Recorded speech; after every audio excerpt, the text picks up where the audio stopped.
Sanders' refusal to surrender means Hillary Clinton is forced to fight on two fronts and is now losing precious time and momentum. In fact, according to these new polls, her double-digit lead from last month has dissolved into a statistical dead heat with Donald Trump. Joining me now to talk about all of this, Daily Beast columnist Sally Kohn. She's joined by Donald Trump supporter Jeffrey Lord, who's also a CNN political commentator, and Berrnard Whitman, a Hillary Clinton supporter. Thank you to the three of you for coming on. We do appreciate it. Hello there. Sally, first to you, just on the heels of what we heard Joe say, do you think that Bernie Sanders, whom you supported, needs to scale back his rhetoric when it comes to going after party leaders, Democratic Party leaders? We heard him say that if he was president, that Debbie Wasserman Schultz would no longer be the chair of the DNC.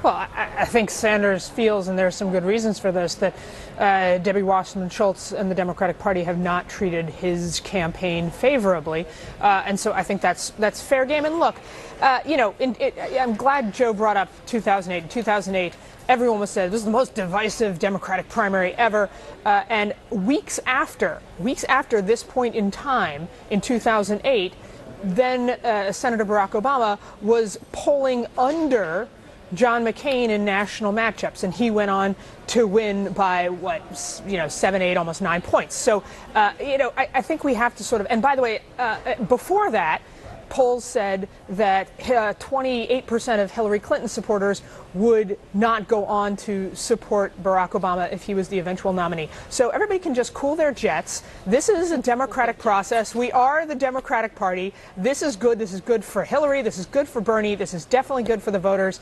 And this election is plenty long enough. We got plenty of time to heal, unite, whoever the nominee is. So then what do you think, Jeffrey? Do the polls matter right now, 5 months out from the general election? You heard Hillary Clinton brush them off, saying right now they don't matter. You heard Sally say, cool your jets.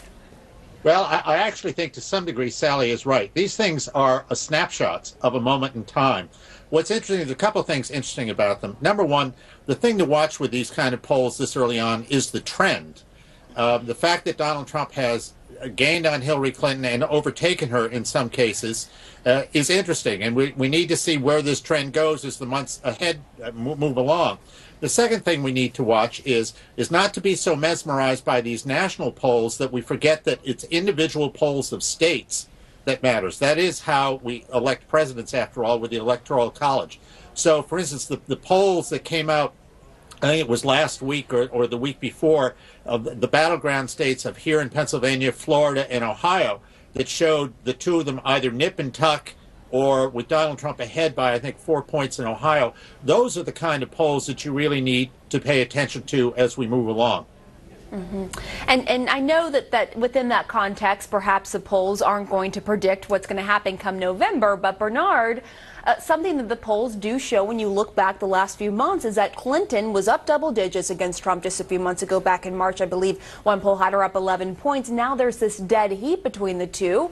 In your view, what's going on here?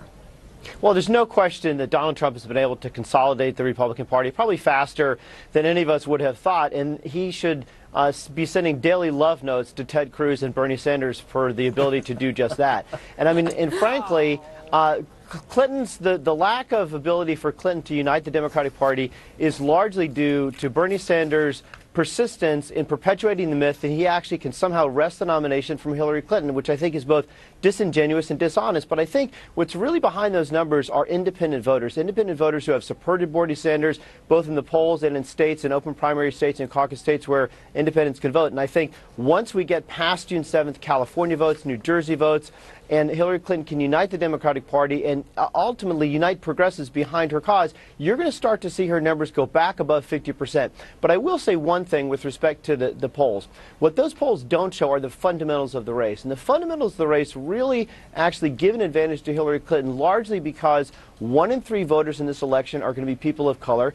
And Donald Trump is underwater with Latinos by 3 to 1.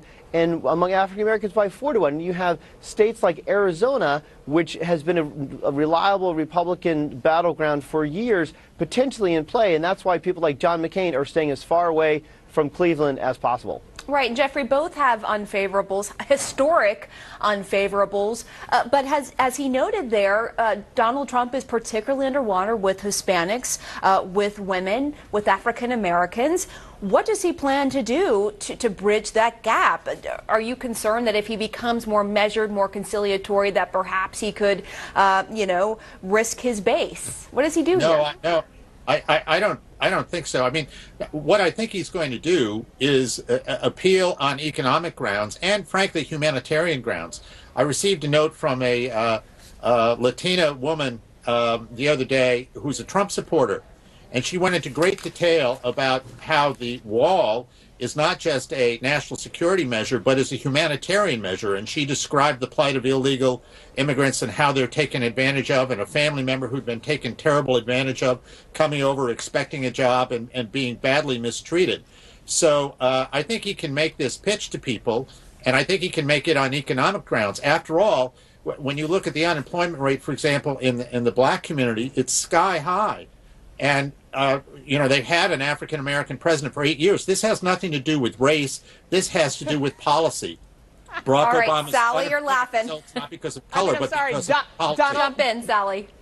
Donald Trump, who wants to round up, detain, and deport 11 million people and bar Muslims, 1.4 billion of the world's Muslims, was it 20-30% of the entire world, ban them because of their faith from this country, ban them from seeing their family members and loved ones, let alone traveling and enriching this country. No, but he's going to run as a humanitarian. That's going to be fun. Well, Sally, we're talking about a temporary ban until we straighten out the immigration system, the legal immigration system. Surely you're not saying that you should allow people in here who want to mass murder Americans, are you? You know what? Let's not say it's either or nothing. You know that we can allow people into this country as we have historically and preserve our safety and our values. Fundamentally. And again, you want to rationalize this in any way you want to rationalize this. Everyone said that those policies will be bad for national security and bad for our economy. But good God, don't call it humanitarianism. That's just disingenuous. Okay, you've all gotten your points expressed here. Thank you so much, and this conversation, of course, will continue. We still have 5 months to go until the general. Thanks so much to the three of you.